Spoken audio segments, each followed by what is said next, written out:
126-86. Почитувани, добро утро секој утро. Ете, имавте можност да погледнете како го мериме крвниот притисок, а сигурна сум дека и почесто тоа го правите и многумина од вас со оглед на топлото време. Меѓутоа и за сите вас кои што се соочувате токму со овој проблем, а тоа е повисокиот, да кажеме, крвен притисок, ќе зборуваме токму за него накратко, ќе ни објасни доктор Габриела Давидкова Чобанов од Хани Медика. Благодарам што сте тука за нас со вашите совети. И првото прашање, зошто се јавува покачен крвен притисок или повисок, како и да е? Добар ден пред се.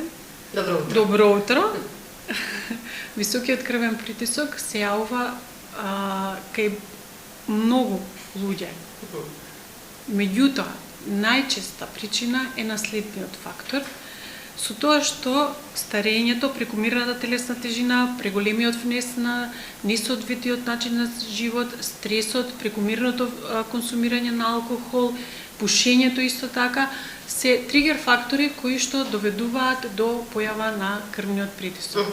Меѓутоа, најголема улога сепак игра наследниот фактор. Значи сепак е наследниот фактор покрај сите оние други причинители кои што се како резултат на живеењето, резултат на стресното живеење, резултат на несоодветната исхрана, односно нередовна и континуирана брза исхрана сега во периодов, што е многу актуелно кај младите. За помладите да внимаваат. Највеќе придонесува кај младите да се јавува овој покачен крвен притисок е она што они јадат многу брза храна.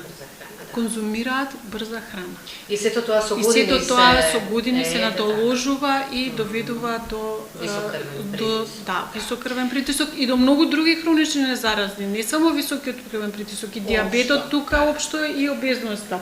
Недоволната физичка активност, седењето премногу, тоа е актуелно во моментов и тоа доведува до зголемување на крвниот притисок. Тука би сакала да прашам, вела дека не треба воопшто да ги игнорираме дури оние помалите вредности кога се однесува за крвниот притисок, ако ни се покачени. Што треба тогаш да правиме? Според Светска здравствена организација сега крвниот притисок е 130/90, кој што не треба да се игнорира.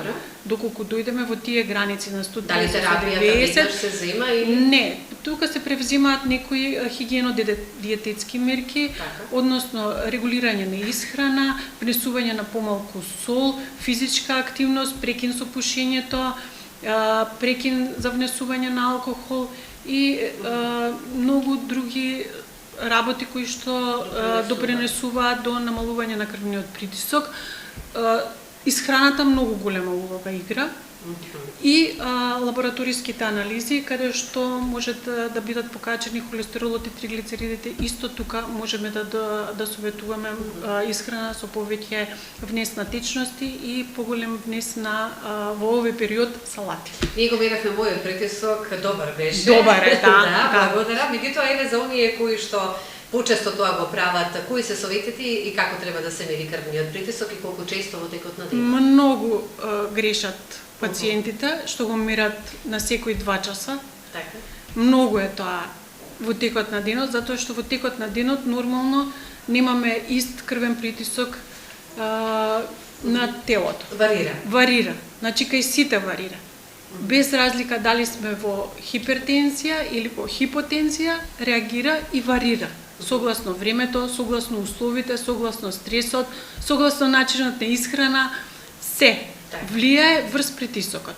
Значи, притисокот најубаво е да се мери кога ќе се станеме од спиење 1 час после спиењето. Активноста после 1 час. И да мериме крвен притисок. Значи, да соодветно треба да биде наместена мажетната и тука многу грешат пациентите. Несоодветно ја местат мажетната на раката, значи на надлактицата треба да биде. Ајде да покажеме за крај, за да знаат и да им биде појасно. На надлактицата треба да биде поставена мажетната, за да може соодветно да се измери крвниот притисок. Така, еве ја поставуваме. Ова е дигитален, многу повеќе ќе кажате погрешно ми мери притисок или 2 пати едно подруго ако ги мерат покажува различно. Различно, да. И дигиталниот е многу битно да му бидат батериите полни. Еве, значи И тоа има улога затоа што пациентите често знаат да измерат несоодветно. Добро.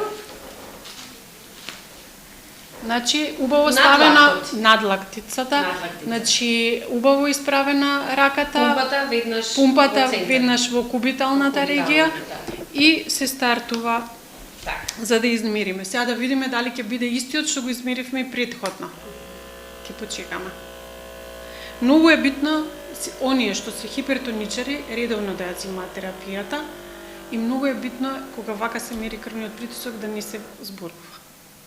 Затоа што самото зборување, самото дишење има влијание врз срцето и врз крвниот притисок. Затоа треба да бидеме потполно мирни.